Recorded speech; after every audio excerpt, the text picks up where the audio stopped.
Assalamualaikum warahmatullahi wabarakatuh. Perkenalkan, nama saya Irsa Sasmita, NIM 210222047, kelas reguler 2, Prodi Administrasi Publik. Nah, di sini saya akan menjelaskan sedikit tentang birokrasi dalam organisasi. Untuk mengetahui lebih lanjut, mari simak video ini. Nah, adapun pembahasan materi birokrasi dalam organisasi terdiri dari 3 poin, yaitu pengertian birokrasi, kedua karakteristik birokrasi, dan ketiga peran birokrasi bagi suatu organisasi. Nah, di sini jika mendengar kata birokrasi, yang ada dalam benak pikiran bahwasannya kita berhadapan dengan suatu prosedur yang berbelit-belit dari meja satu ke meja lainnya, yang ujung-ujungnya adalah biaya yang serba mahal. Pendapat demikian tidak dapat disalahkan seluruhnya, akan tetapi apabila orang-orang yang duduk di belakang meja taat pada prosedur dan aturan, serta berdisiplin dalam menjalankan tugasnya, birokrasi akan berjalan lancar dan biaya tinggi akan dapat dihindarkan. Untuk mengeliminasi pemikiran yang demikian, mari sejenak mencerna pengertian dari birokrasi tersebut. Menurut para ahli sebagai berikut. Pertama, birokrasi yang dalam bahasa Inggris bureaucracy berasal dari kata bureau berarti meja dan kratein berarti kekuasaan. Artinya, kekuasaan berada pada orang-orang yang di belakang meja. Di Indonesia, birokrasi cenderung dikonotasikan sebagaimana telah digambarkan seperti di atas. Menurut Bintoro Cokroamidjojo 1984, birokrasi dimaksudkan untuk mengorganisasi secara teratur suatu pekerjaan yang harus dilakukan oleh banyak orang. Dengan demikian, tujuan dari adanya birokrasi agar pekerjaan dapat diselesaikan dengan cepat dan terorganisasi. Bagaimana suatu pekerjaan yang banyak jumlahnya harus diselesaikan oleh banyak orang, sehingga tidak terjadi tumpang tindih dalam penyelesaiannya. Dan inilah yang sebenarnya menjadi tugas dari birokrasi. Blau dan Peck 1956 mengemukakan birokrasi sebagai tipe dari suatu organisasi yang dimaksudkan untuk mencapai tugas-tugas administratif yang besar dengan cara mengordinasikan secara sistematis atau teratur pekerjaan dari banyak orang. Jadi, menurut Blau dan Peck, birokrasi justru untuk melaksanakan prinsip-prinsip organisasi yang ditujukan untuk meningkatkan efisiensi administratif. Meskipun kadang dalam pelaksanaannya birokratisasi sering mengakibatkan adanya ketidakefisienan.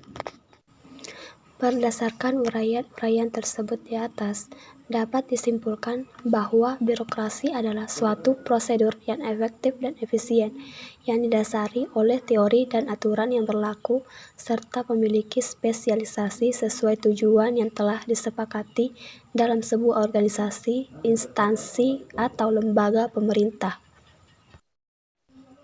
Adapun poin kedua, yaitu karakteristik birokrasi, yang dimana telah dijelaskan di samping bahwa birokrasi dimaksudkan sebagai kekuasaan dipegang oleh orang-orang yang berada di belakang meja karena segala sesuatunya diatur secara legal dan formal oleh para birokrat. Diharapkan pelaksanaan kekuasaan tersebut dapat dipertanggungjawabkan dengan jelas karena setiap jabatan diurus oleh orang atau petugas yang khusus. Sebagaimana dinyatakan oleh Blau dan Peck, bahwa birokrasi dimaksudkan untuk melaksanakan tugas-tugas administrasi yang besar. Hal itu hanya dapat berlaku pada organisasi besar seperti organisasi pemerintahan. Karena pada organisasi pemerintahan, segala sesuatunya diatur secara formal, sedangkan pada organisasi kecil hanya diperlukan hubungan informal. Selama ini, hanya pakar yang meneliti dan menulis tentang birokrasi bahwa fungsi staf pegawai administrasi harus memiliki cara-cara yang spesifik agar lebih efektif dan efisien, sebagaimana dirumuskan sebagai berikut.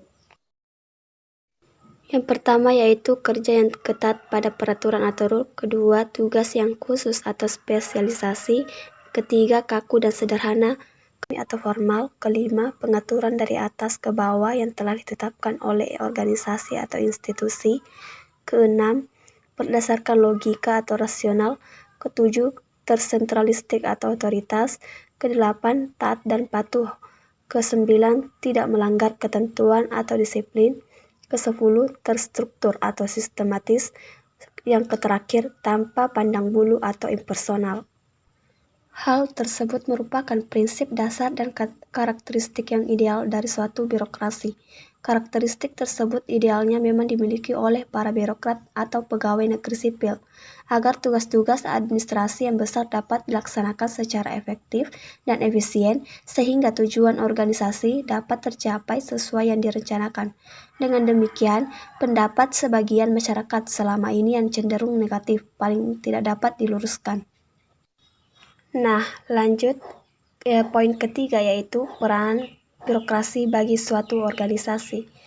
Dari apa yang telah dijelaskan oleh Max Weber tentang pengertian birokrasi, maka dapat dikatakan bahwa birokrasi paling sedikit mencakup 5 unsur, yaitu 1. Yaitu organisasi.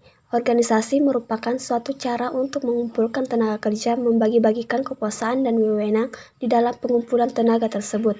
Apabila dilihat pada pembagian kekuasaan tersebut, maka di dalam suatu organisasi terdapat penguasa dan mereka yang dikuasai. Kedua, pengertian tenaga. Penyerahan tenaga kerja harus berjalan terus-menerus. Tujuan berbeda-beda sesuai dengan jenis organisasinya. Apabila suatu organisasi sudah mempunyai tujuan tertentu, maka harus diusahakan bagaimana caranya untuk mencapai tujuan tersebut.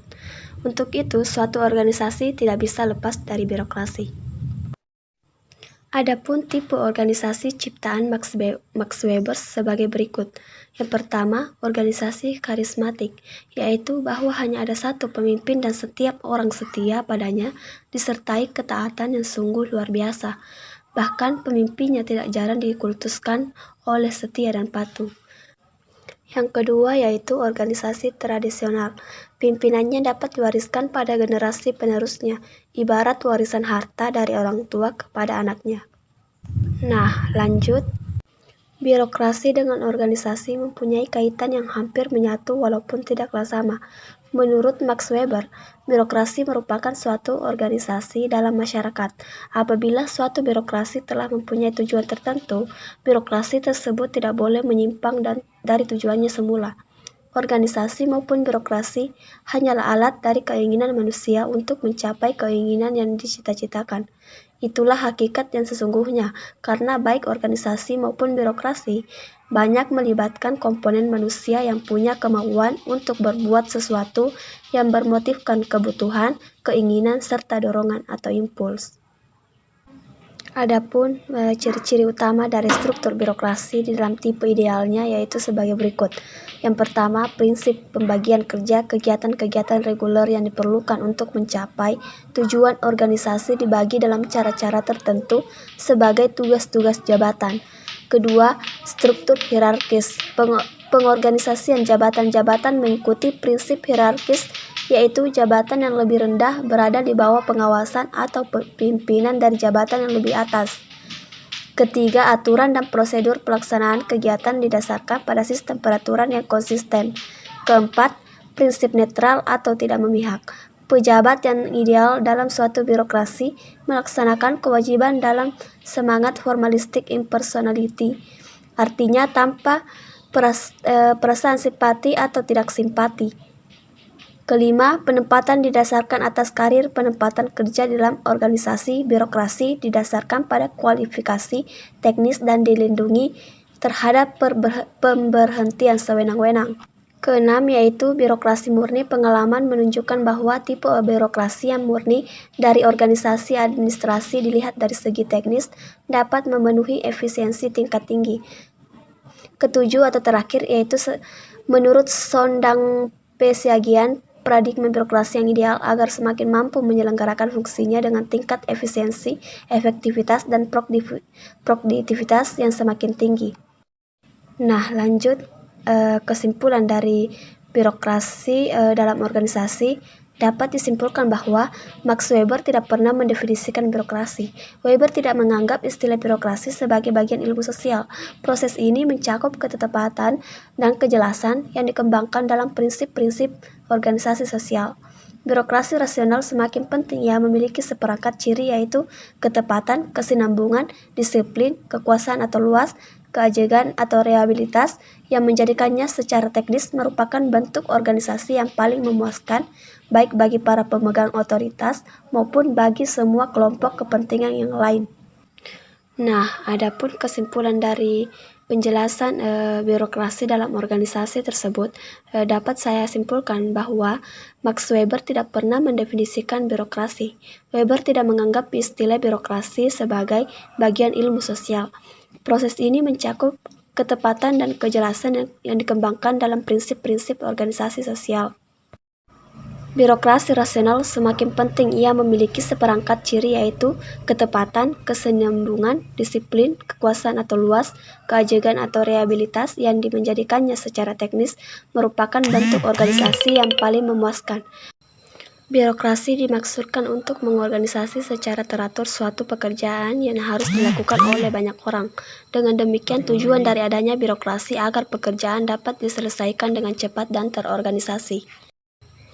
Peran serta birokrasi dalam bentuk organisasi adalah ikut sertanya birokrasi dalam organisasi, yaitu membuat suatu keputusan secara emosional, baik yang berdasarkan tali kekeluargaan, sistem konco, sistem family, maupun berdasarkan suka dan tak suka, sehingga menyebabkan organisasi tersebut tidak lagi efisien, sehingga tujuan dari suatu organisasi itu tidak dapat tercapai dengan baik. Itulah tadi beberapa hal yang dapat saya paparkan terkait materi birokrasi dalam organisasi. Lebih dan kurangnya mohon dimaafkan. Sekian dan terima kasih. Billahi fisabilil haq, wastabikul khairat. Wassalamualaikum warahmatullahi wabarakatuh.